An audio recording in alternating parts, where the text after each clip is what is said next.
Hello दोस्तों, नमस्कार। Welcome to YouTube channel Raj civil 707 में एक बार फिर आपका हार्दिक अभिनंदन है। दोस्तों, हम लेके आए हैं इंजीनियरिंग से रिलेटेड कुछ इम्पोर्टेंट क्वेश्चन जो साइट रिलेटेड हैं। तो दोस्तों, चलते हैं हम पहले क्वेश्चन की तरफ। तो हमारा पहला क्वेश्चन है, what do you by understand M25 concrete. M25 concrete क्या है? अकॉर्डिंग टू इंडियन स्टैंडर्ड 456 के अनुसार M का मतलब होता है मिक्स। बेसिकली ये बोल सकते हैं कंक्रीट का एक पैमाना हो सकता है। 25 का ये हमारा जो 28 दिन में कैरेक्टरिस्टिक कंप्रेसिव स्ट्रेंथ कंक्रीट की आती है 25 न्यूटन प्रति mm² हो सकती है। इसे हम टेस्ट करने के लिए क्या करते हैं, 150 mm इंटू 150 mm के हम क्यूब प्रिपेयर करते हैं। उसका हम टेस्ट करते हैं 28 दिन के बाद, और उसका कंप्रेसिव स्ट्रेंथ 25 न्यूटन प्रति mm² होना चाहिए। ठीक है दोस्तों, हमारा नेक्स्ट क्वेश्चन है,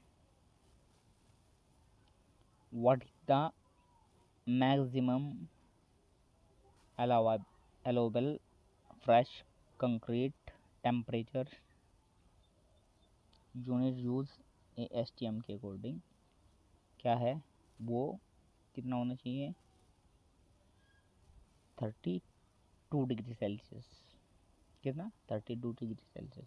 अगर 32 डिग्री सेल्सियस से ज़्यादा है तो उस कंक्रीट में हाइड्रेशन प्रोसेस शुरू हो चुका है, वो कंक्रीट उपयोग में लाने लायक नहीं है। ठीक है दोस्तों, तो हमारा नेक्स्ट क्वेश्चन है, what are the skill required become architecture के लिए कौन कौन सी स्किल रिक्वायर्ड हैं?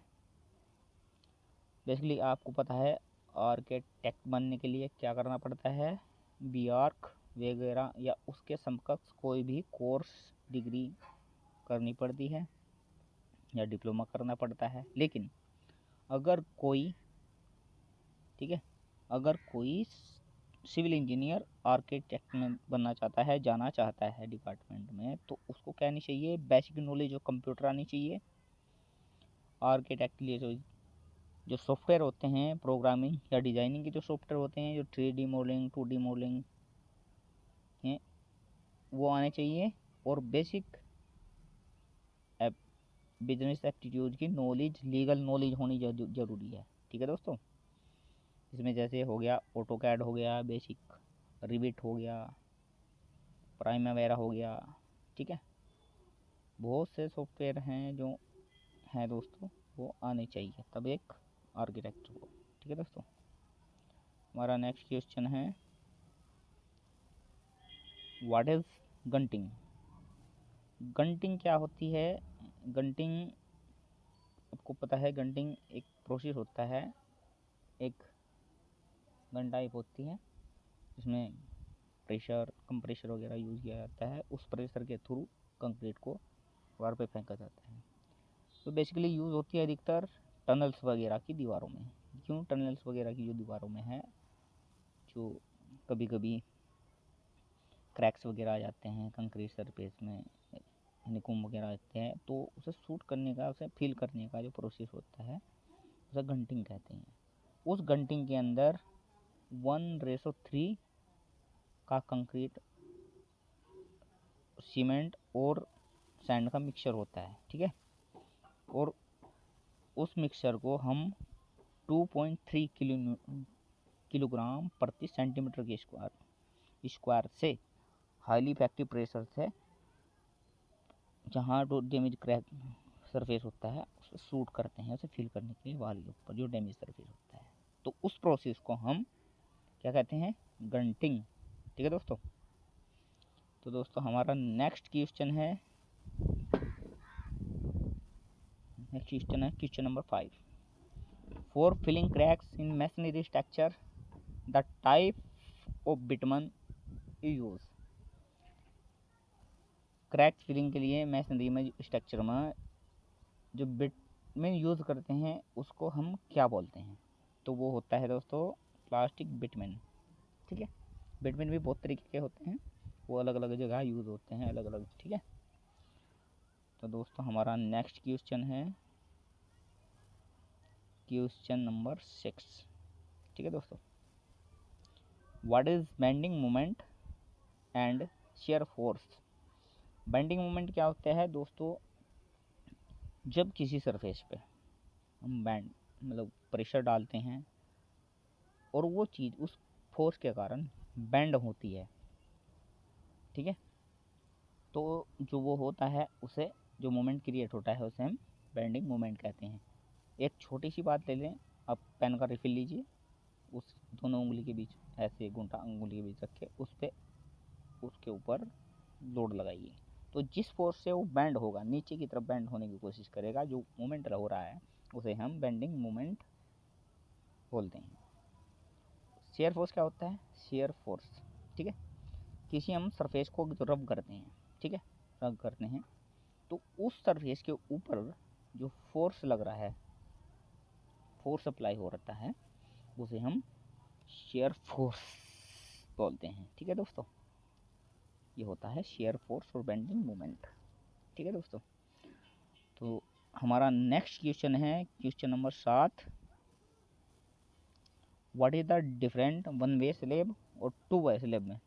टू वे और वन वे स्लैब में क्या अंतर होता है दोस्तों? वन वे स्लैब और टू वे स्लैब में, one way slab ratio of longer span upon shorter span. Longer और शॉर्टर स्पैन का जो रेशो होता है वो 2 से ज़्यादा नहीं होना चाहिए, 2 से ही कम होना चाहिए, तो वो स्लैब वन वे स्लैब कहलाता है। ठीक है, दूसरा two way slab longer span का रेशो और शॉर्टर स्पैन का रेशो 2 से ज़्यादा या 2 के बराबर हो तो वो टू वे स्लैब। ठीक है दोस्तों, one way two way slab. हमारा नेक्स्ट क्वेश्चन है what is process covering concrete place on export of external वाल? ठीक है दोस्तों, इस कवरिंग प्रोसेस को क्या बोलते हैं? हम उसे कोपिंग बोलते हैं। कोपिंग क्या होता है? जैसे बाहर की जो दीवारें हैं उन्हें बारिश या पानी से बचाने के लिए हल्की हल्की वो कोपिंग कर देते हैं, 1 या 1.5 इंच के आसपास एक पट्टी वगैरह लगा दी जिससे बारिश का पानी उस कोपिंग के थ्रू टपक कर दीवार पर न जाए, नीचे चला जाए। ठीक है, उसे कोपिंग बोलते हैं। हमारा नेक्स्ट क्वेश्चन है क्वेश्चन नंबर, ठीक है दोस्तों, question number 9। A wall construct to be resist the pressure earth filling.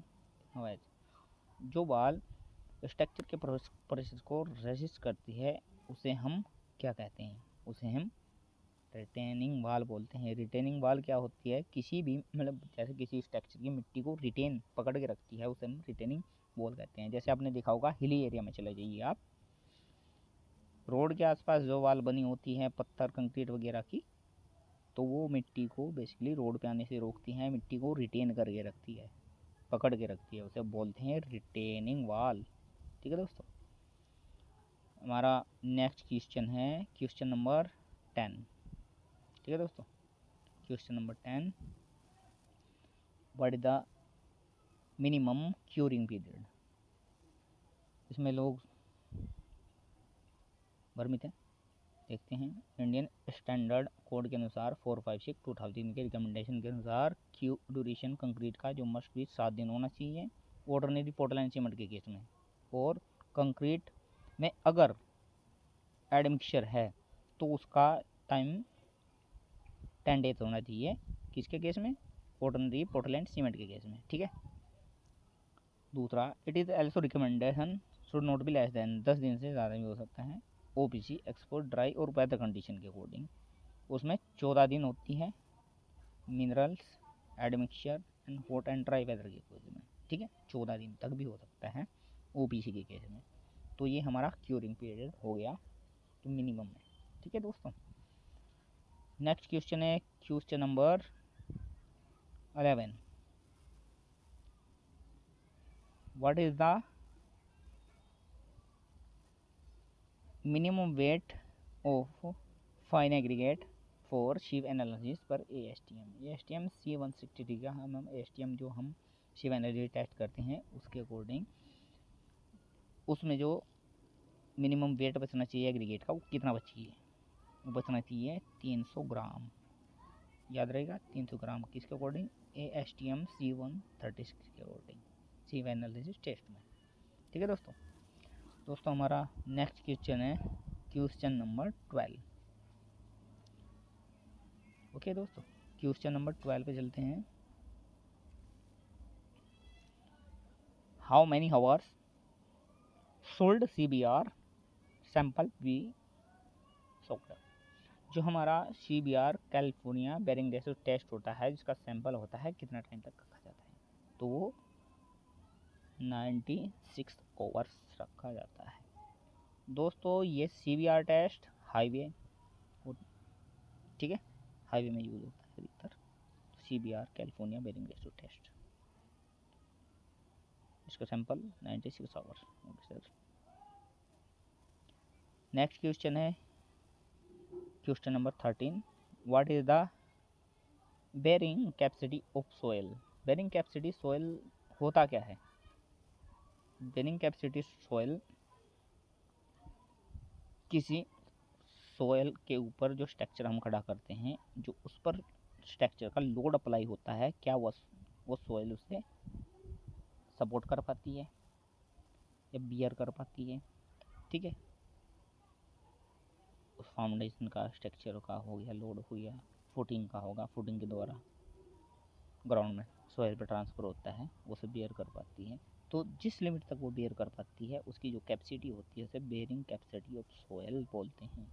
ठीक है दोस्तों, तो हमारा नेक्स्ट क्वेश्चन है question number 14। What do you may by honeycomb in concrete. Concrete में हनीकॉम्ब क्या होता है, हनीकॉम्ब एयर पॉकेट की वजह से आता है, एयर वर्ड्स की वजह से आता है कंक्रीट में, जो आ सकता है कास्टिंग के टाइम अगर उसमें वाइब्रेशन वगैरह वाइब्रेट वगैरह नहीं चलाए हो, वर्ड्स एयर वर्ड्स पैदा हो गई हो तो वहाँ उसका सही से कंक्रीट और नहीं हो पाता, तो वहाँ पे एक बिरहड़ के छत्ते के टाइप बन जाता है। उसे आप देखें बिरहड़ के छत्ते सॉरी मधुमक्खी का छत्ता हनीकॉम्ब कहलाता है।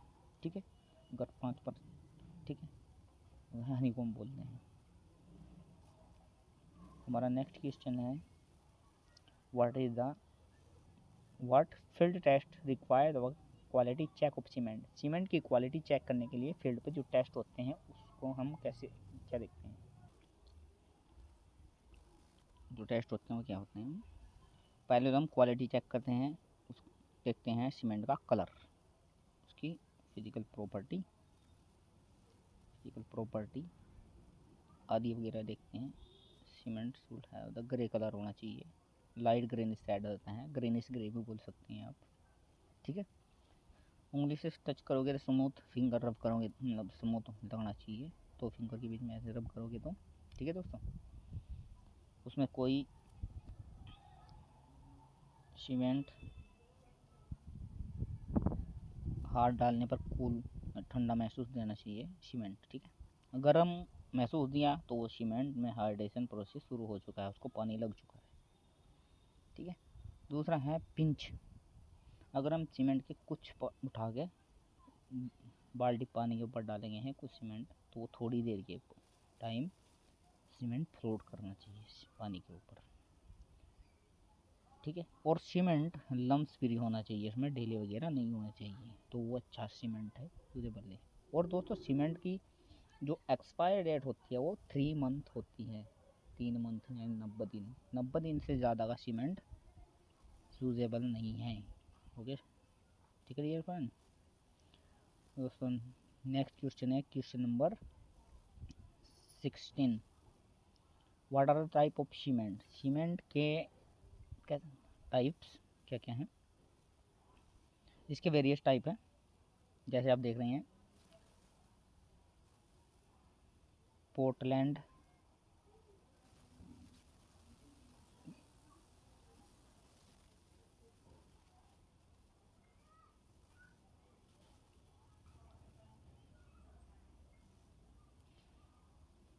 ऑर्डिनरी पोर्टलैंड सीमेंट ओपीसी, ठीक है, OPC.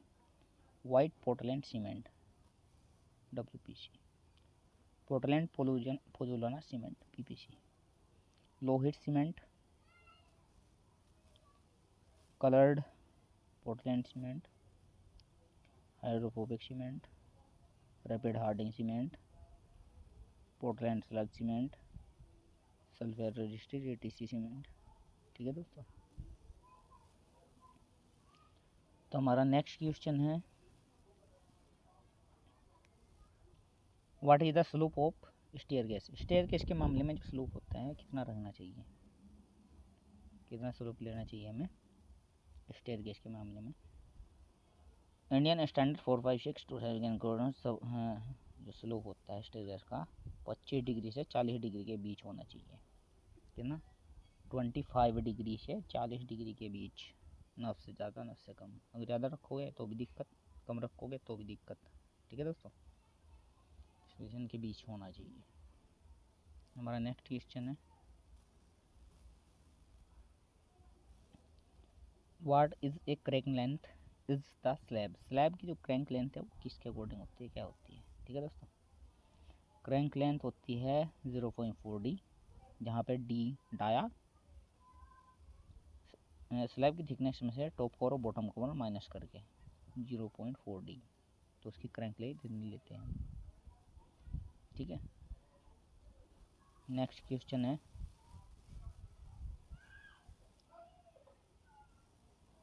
What is honeycombing concrete. आपने पहले ही बता चुका हूँ मैं, हनीकॉम्ब मधुमक्खी का छत्ता, वही सेम एक कैविटी होती है बीमारी जो कंक्रीट में आती है वर्ड्स एयर वर्ड्स की वजह से, ठीक है, honeycomb.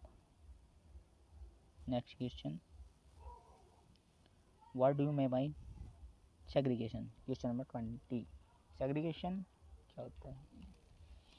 Segregation basically segregation separation होता है सीमेंट और सैंड एग्रीगेट का अलग अलग हो जाना, सेपरेशन, ठीक है। वाटर सीमेंट रेशो की वजह से भी हो सकता है, या 1.5 मीटर के हाइट से कंक्रीट को फिल करने, या उस 1.5 मीटर की हाइट से ऊपर से फिल करने से के साथ भी सेग्रीगेशन हो सकता है, अलग अलग हो सकता है, ठीक है। हमारा नेक्स्ट क्वेश्चन है question number 21। What is blending in concrete. Concrete में ब्लेडिंग क्या है। Blending is a form of segregation, segregation की एक फॉर्म है। और सरफेस कंक्रीट पे जो सलरी वगैरह होती है, जब हम कंक्रीट में कास्ट करते हैं तो उसकी सल्ली वगैरह बाहर निकल के आ जाती हैं, पानी सीमेंट मिक्स हो गया, पानी और सीमेंट बहने लगता है, तो उस चीज़ को हम ब्लेडिंग ऑफ कंक्रीट बोलते हैं, ठीक है दोस्तों। इंग्रेडिएंट नीचे रह जाते हैं, सीमेंट और पानी का सल्ली बहने लगती है, निकल जाती है, तो उसे हम ब्लेडिंग बोलते हैं। और नेक्स्ट क्वेश्चन है question number 22। Question number 22, 1 BHK full form क्या होती है दोस्तों। 1 BHK होता है एक बेडरूम, एक हॉल, एक किचन, 1 BHK का फुल फॉर्म होता है, ठीक है दोस्तों। 1 BHK का फुल फॉर्म होता है एक बेडरूम हो गया, एक हॉल हो गया, एक किचन हो गया। तो दोस्तों हमारा नेक्स्ट क्वेश्चन है, what is the compressive strength of brick. Brick की जो कंप्रेसिव स्ट्रेंथ है वो क्या क्या होती है, इसमें लेके चलते हैं। फर्स्ट क्लास ब्रिक की कहते हैं 10.5 न्यूटन प्रति mm², ठीक है दोस्तों, 10.5 न्यूटन प्रति mm²। सेकंड क्लास ब्रिक की कितनी होती है 7 न्यूटन प्रति mm²। और थर्ड क्लास ब्रिक की 3.5 न्यूटन प्रति mm²। और 125 kg पर centimetre square, 125 kg centimetre square, ठीक है दोस्तों। हमारा नेक्स्ट क्वेश्चन है, what are the main reason for the building collapse. Building के कोलैप्स होने के मेन रीज़न को क्या क्या है। मेन रीज़न है बिल्डिंग कोलैप्स होने के main reason weak foundation, national climates like earthquake हो गई, बाढ़ हो गई, बहुत सारे रीज़न है ऐसे। ठीक है दोस्तों, बिल्डिंग के कोलैप्स होने के कारण, सुनामी वगैरह जो भी है आ गया हो तो। हमारा नेक्स्ट क्वेश्चन है,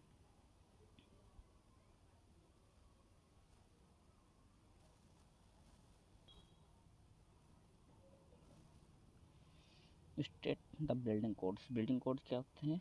NCB, national building codes which state dimension of building codes very from the country of another country. Her building अलग अलग कंट्री के अलग अलग बिल्डिंग कोड्स होते हैं। ठीक है दोस्तों, से जो रेगुलेट करता है नेशनल बिल्डिंग कोड्स NBC। तो दोस्तों, आपको हमारा ये सेशन कैसा लगा, कमेंट करिए, शेयर करिए, सब्सक्राइब करिए और हमें सपोर्ट करते रहिए। ठीक है दोस्तों, एक बार दो फिर मिलेंगे आपको एक नई वीडियो के साथ। आई होप आपको ये वीडियो अच्छी लगी हो, पसंद आई हो। तो दोस्तों बने रहिए, कीप सपोर्टिंग।